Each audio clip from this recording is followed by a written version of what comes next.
네, 오늘 장에서 주목해볼 만한 핫한 이슈들만 모아서 여러분들께 전달해드리는 시간, 바로 이유진 아나운서의 이슈의 코너입니다. 아나운서 자리했습니다. 어서 오세요. 네, 안녕하세요. 네, 오늘도 핫한 이슈만 쏙쏙 뽑아 찾아왔습니다. 집중해주세요. 네, 집중해주세요. 그럼 집중해서 우리 한번 달려보도록 할까요? 네, 첫 번째 이슈 전해드리겠습니다. 최근 국제유가가 또 2년 만에 최고가를 기록하면서 무섭게 뛰어오르고 있습니다. 오펙 플러스는 원유 수요가 증가할 걸로 전망을 하고요. 원유 감산 완화 방침을 7월까지 유지하기로 했는데요. 이는 하반기 경기가 회복될 거라는 기대감이 반영된 걸로 해석이 됩니다. 이란 핵 합의와 코로나19 변이 바이러스 확산 등 시장에 또 불확실성을 띠는 변수도 아직은 남아있긴 합니다만 2년 만에 70달러를 돌파한 석유값이 최근 원자재와 또 소비재 중심으로 번지고 있는 물가 상승을 재촉할 거란 전망도 나오고 있습니다. 그렇지만 코로나19 이후에 석유 수요가 급격하게 감소하면서 지난 4월에는 또 사상 처음으로 서부 텍사스산 원유 선물 가격이 마이너스를 기록할 만큼 유가 시장이 또 하락세였는데 업황만 두고 본다면 유가 시장이 회복되면서 긍정적인 평가를 받는 종목도 있을 것 같아요. 예, 유가 2년 내 최고치를 기록했다. 네. 자, 여기에 대해서 좀 얘기를 해봐야 되고, 이것조차도 인플레이션 현상의 하나인데 네. 물가가 오르니까 당연히 유가도 같이 올랐다. 이렇게 볼 수는 있고. 네. 그 다음에 또 하나의 부분은 뭐냐면 그때 코로나 사태가 터지면서 국제 유가가 마이너스까지 간 적이 있었어요. 네. 맞아요. 그 마이너스, 그렇게 그러니까 갈 줄이야. 우리가 흔히 이렇게 이 비유는 좀 잘못된 비유입니다만은 네. 어찌됐든 이런 정도의 상황이라고 봐야 될 것 같아요. 어떤 상황인가요? 기름 넣어주세요. 기름 다 넣고 나서 자, 돈 주세요. 이 얘기였거든요. 네, 맞아요. 그런 상황까지 갔다가 지금 유가가 다시 회복을 했습니다. 자, 그리고 2년 내 최고치를 기록했죠. 네. 코로나 이전보다 더 올랐다는 얘기예요. 그죠? 네. 자, 여기에 대한 얘기들을 한번 해보자고. 자, 어찌됐든 코로나 이전 사태보다 그럼 더 올랐다 이유는 뭘까요? 그러면 코로나 때보다 지금 더 많이 지금 기름 유류 소비가 늘었을까요? 코로나 이전보다? 아무래도 차량을 또 많이 구매를 하셨잖아요. 차량은 구매를 많이 했지만 전기차 판매량도 많았고. 그렇다면 또 달라질 수 있겠네요. 근데 이게 어떻게? 기대감이 더 늘었다? 그렇죠. 기대감이 더 는 거고 또 하나 오페크가 감산을 했고 이 감산이 아직 그 감산 상태에서 풀지를 않았죠. 풀지를 않으니까 생각보다는 이제 다시 수요가 조금씩 회복하니까 공급은 그대로인데 수요는 조금씩 회복하니까 기대감이 생긴 거고 국제유가에 투자하는 사람들이 생기기 시작했다는 거예요. 네. 이것 역시 뭐냐? 쏠림 현상이라고 봐요. 그렇네요. 자, 저는 유가 100불 시대는 없다라고 보고 있습니다. 물가가 아무리 올라도 유가 100불 시대는 없다라고 보고 있습니다. 왜? 우리가 초등학교 때 네. 1998년도가 되면 석유가 고갈이 된다고 얘기를 했었어요. 근데 98년도가 지금 훨씬 뛰어넘었죠. 그죠? 그렇죠. 예, 그로부터 20년이 지났는데도 석유는 고갈이 되고 있지 않아요. 그러니까 우리 초등학교 때 쌤이 거의 뻥 때린 지구 거야. 멸망설과 같은데. 뻥친 거야. 이래야 되는 건데.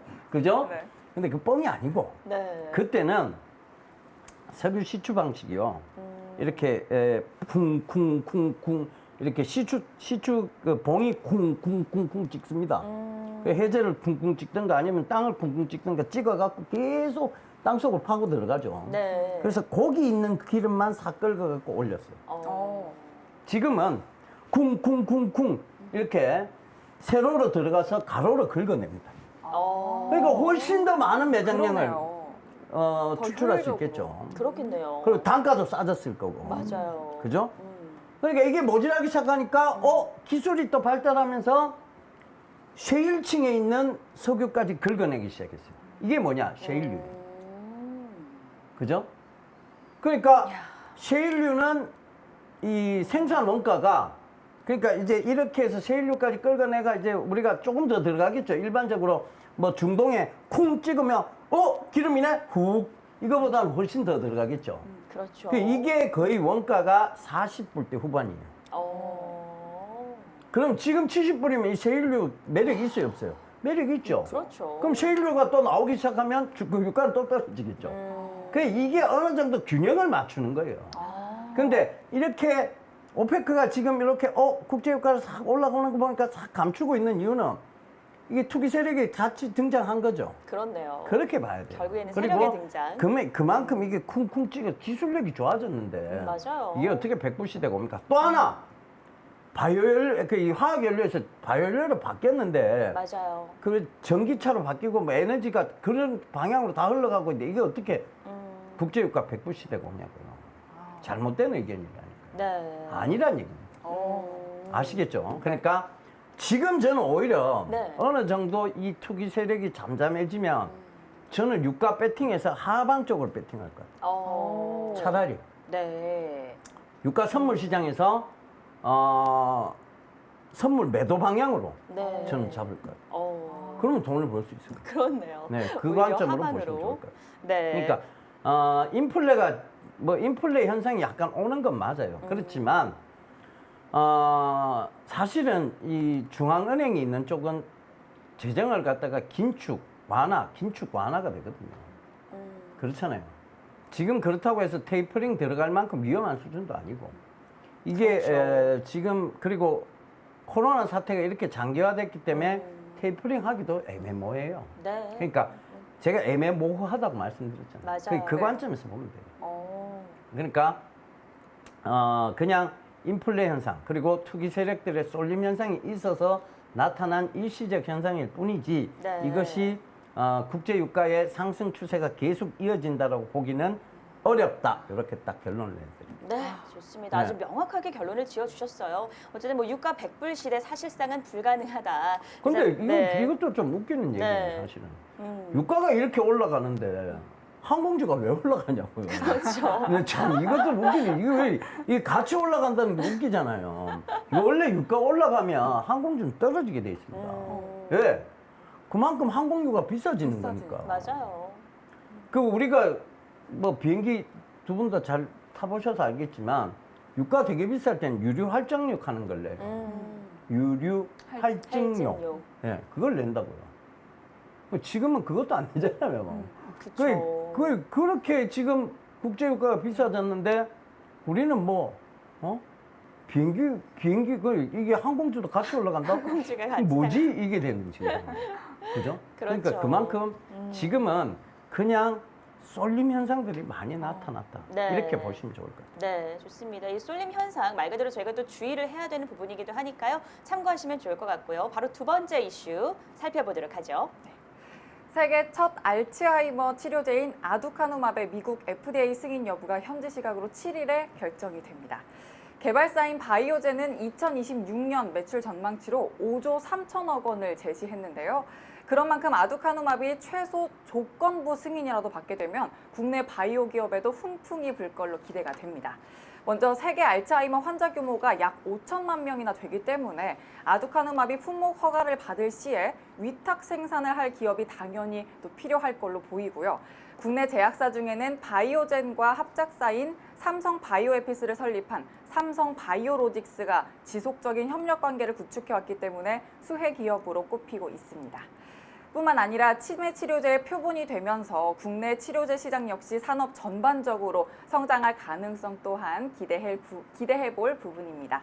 하지만 또 아두카누맙이 승인을 받더라도 이를 사용하기 위한 인프라 구축 등에도 시간이 걸릴 수 있다는 우려도 있습니다만 조건부 승인만 받더라도 어쨌든 간에 이 섹터 전반에 큰 영향이 있을 거라는 데에는 이견이 없는 것 같습니다.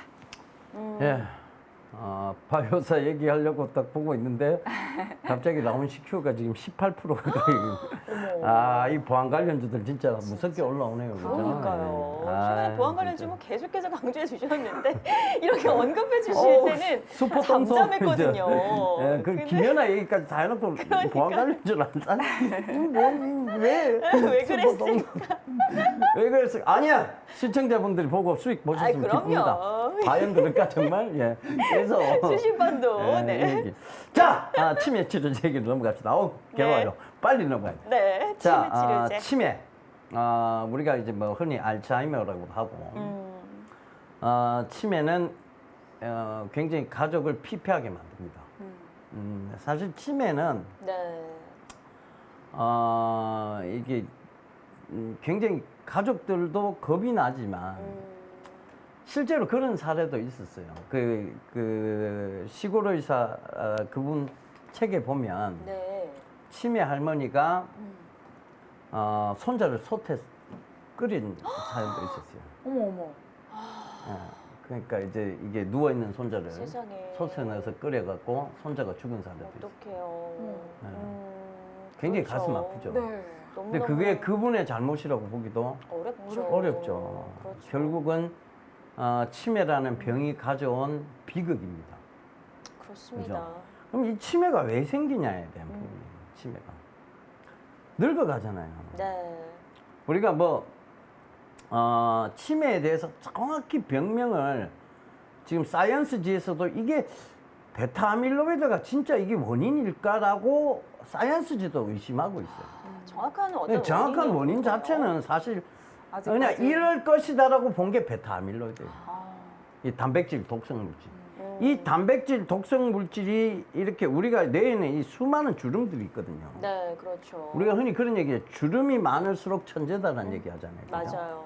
이 주름이 이렇게 펴진다는 것은 그만큼 기억력을 감퇴시키고 기억력을 상실시키는 그런 역할을 합니다. 네. 그 이 베타아밀로이드가 활성화되면서 이 주름을 단백질 독성 물질이 이 주름을 펴는 거예요. 펴다 보니까 이제 치매가 오는 거고 가족들도 못 알아보는 사태가 오는 건데 이거는 이제 그래서 치매가 그만큼 가족들을 피폐해지게 만드는 병이고 그만큼 어려우니까 뭐가 됐느냐? 그걸 하죠. 이 치매를 사전 예방약, 사후 예방약으로 나옵니다. 두 가지로요. 그렇죠. 근데 더 좋은 건 사전 예방약이에요. 그렇죠. 왜? 치매는 한번 진행이 되면 네. 이 사후 예방약이 완치를 해주진 않아요. 내 주름을 다시 접혀주는 기억을 다시 되찾아주지는 못해요. 네. 더 이상 진행이 안 되는 것만 막는 거예요. 그러면 사후 예방약보다는 사전 예방약이 훨씬 도움이 되겠죠. 그렇죠. 그렇죠. 네. 그죠? 그러니까 치매란 치료제가 아니고요. 치료제가 아니에요. 더 진행되는 것을 막을 뿐입니다. 지연제 뭐 이렇게. 지연제라고 볼 수 있어요. 치료제는. 근데 이게 어찌됐든 우리나라의 삼성바이오로직스하고 어찌됐든 뭐 관계사예요. 여기. 네.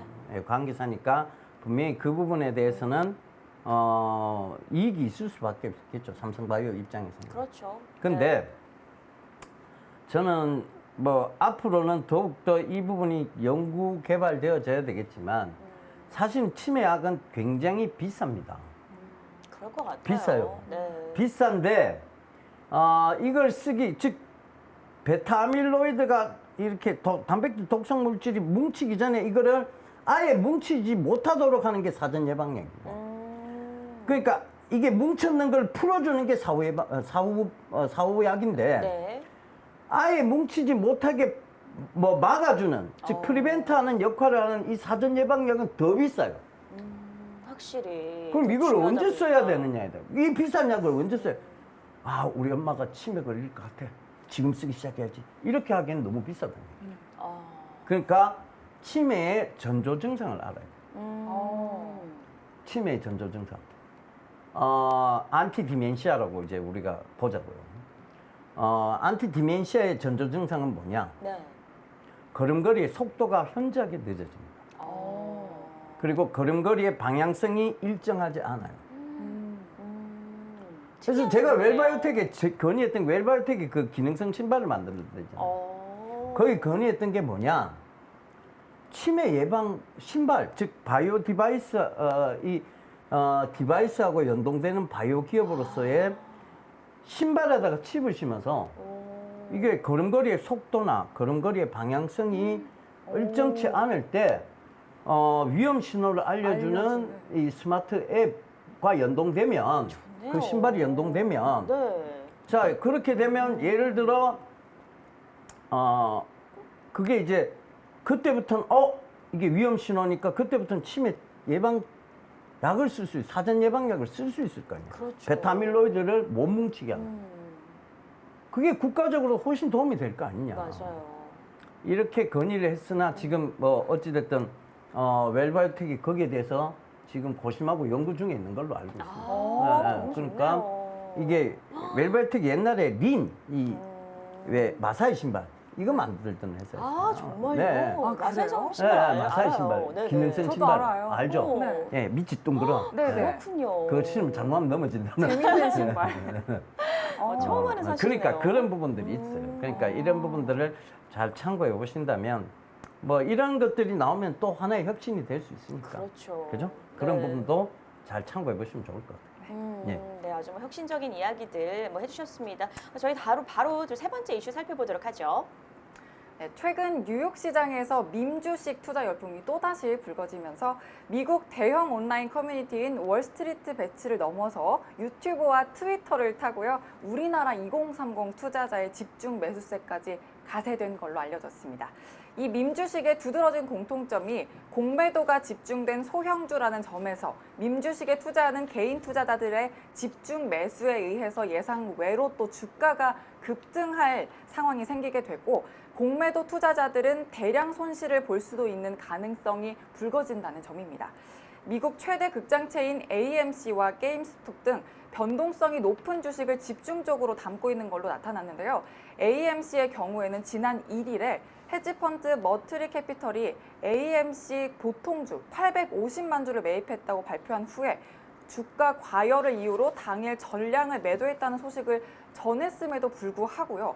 오히려 매수세가 몰려들면서 주가가 22% 넘게 올랐고 다음 날인 2일에는 현지 시간으로 어제죠. 95% 넘게 급등을 했습니다. 참 이 급등은 또 급등의 급등을 넘어서 폭등한 수준이 아닐까 싶은데요. 우리나라에서는 스펙주, 미국에서는 밈 주식이 급등락과 또 변동성이 끊이지 않는 상황입니다.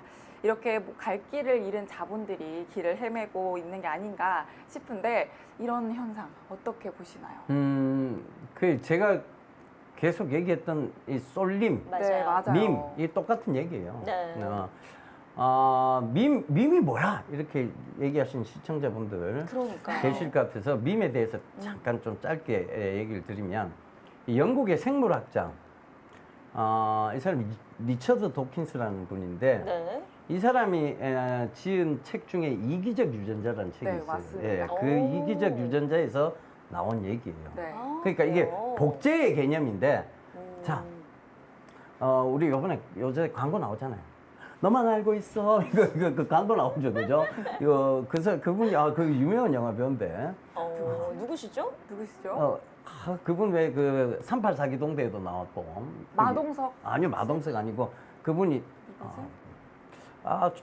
그 굉장히 날카롭게 생겼어요. 서인국 씨? 아니요, 그분은 젊은 분이고. 나이 드시고. 네, 다 나온다 이제. 그러니까 나이가 좀 있으신 분이에요. 근데 그분이 요새 광고 막 이래 보면 그게 증권사 광고예요.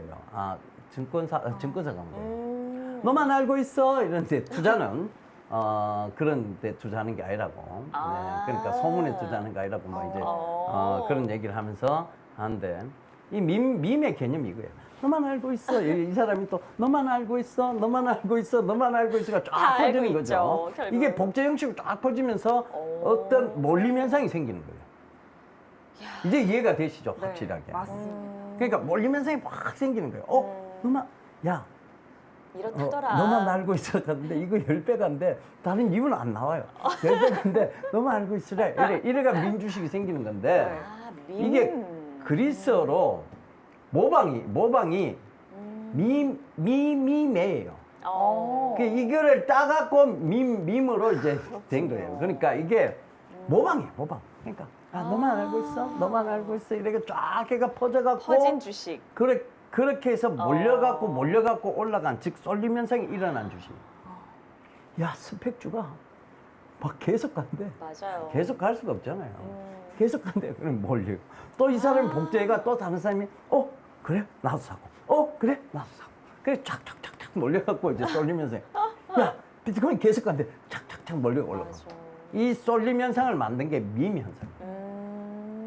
이건 잘못된 거예요, 근데. 잘못됐죠. 무조건 갈 수는 없습니다. 네. 어찌 되었든 주식이라는 것은 뭐 어느 정도 굉장히 크게 올라가면 차익 실현의 욕구가 강해지는 차익에 대한 부분들이 위를 누를 수 있는 영역. 어느 정도 많이 떨어지면 매수, 즉 매수하고자 하는 반발이 작용하는 게 바로 주식이라는 영역입니다. 네. 근데 무조건 간다, 거기서 쏠려가 주식을 모르시는 분들은 그럴 수 있지 싶다라고 내가 지금 못 샀어. 또 못 샀어. 근데 계속 가. 그럼 사게 되는 거예요. 맞아요. 나도 모르게. 얇으신 분들. 네. 맞아요. 기가 막 이렇게 기가 이렇게 커지죠. 이게 커져갖고 기가 막 팔랑팔랑. 따라가게 되시죠. 처음에는 이렇게 살랑살랑 흔들다가 이제는 거의 막 날아가십니다. 파초선을 움직이듯이 이렇게 움직이면서 따라가게 돼 있죠. 그러다 보면 큰일 나요. 그러다 보면 아이고 나 죽네 소리가 나. 그 8천 몇백만 원에 비트코인 실제로 따라가신 분들 생각을 해보세요. 네, 네. 맞습니다. 근데 원 비트코인이라도 지금 4천 가까이 날린 거예요. 그러니까요. 그러니까 그걸 따지면 이게 그렇게 따라갈 일이냐고. 따라가야지 순식간에. 않는 일이죠. 이게 뭐 우리가 오래된 얘기도 아니에요. 그저 비트코인 와 네. 8천만 원 넘어갔어요. 이게 얼마 안 된 결국 얘기예요. 몇주 전 네. 일이에요, 정말. 였죠. 근데 지금 이래 됐잖아요, 그죠? 맞아요. 그러니까 밈 역시 이건 하나의 네. 쏠림 현상인데 네. 쏠림을 따라가는 것은 결코 좋지 않다. 네, 정확한 분석에 의해서 자기만의 원칙을 가지고 네. 투자하는 것. 맞습니다. 즉 그 원칙 중에 가장 중요하다고 얘기했던 거 네. 효미 시방 근접 재산가. 근접재산가. 네, 요거 네. 꼭 좀 맞아요. 기억하시면서 네. 이제 투자를 하시면 될 것 같아요. 네. 지금 뭐 시장은 별로 안 좋은데. 올라가는 시장은 지금 건 또. 봐요. 떨어지잖아요, 그죠? 그러니까 현금 확보해 두신 분은 좀 좋은 거고. 네. 지금 또 떨어지잖아, 그죠? 시장은 왔다 갔다 그럴 네, 수밖에 없어요. 맞아요. 그러니까 네. 이걸 너무 긍정적으로 막 내가 얘기했잖아요, 얘기. 그만큼 얘기했잖아요. 조심해서 나쁠 건 없다. 맞아요. 항상 조심, 그죠? 또 조심. 나는 똥손이지만, 그죠? 우리 여러분들 시청자분들께서는 조심해서 그렇죠. 네. 예. 예, 이렇게 우리 예병근 대표님께서 이렇게 현명한 투자 전략을 마련해 주시는 것 정말 늘 우리 시청자분들 아실 거라 생각하고요. 저희는 잠시 후에 더 현명한 주식 보감으로 돌아오도록 하겠습니다.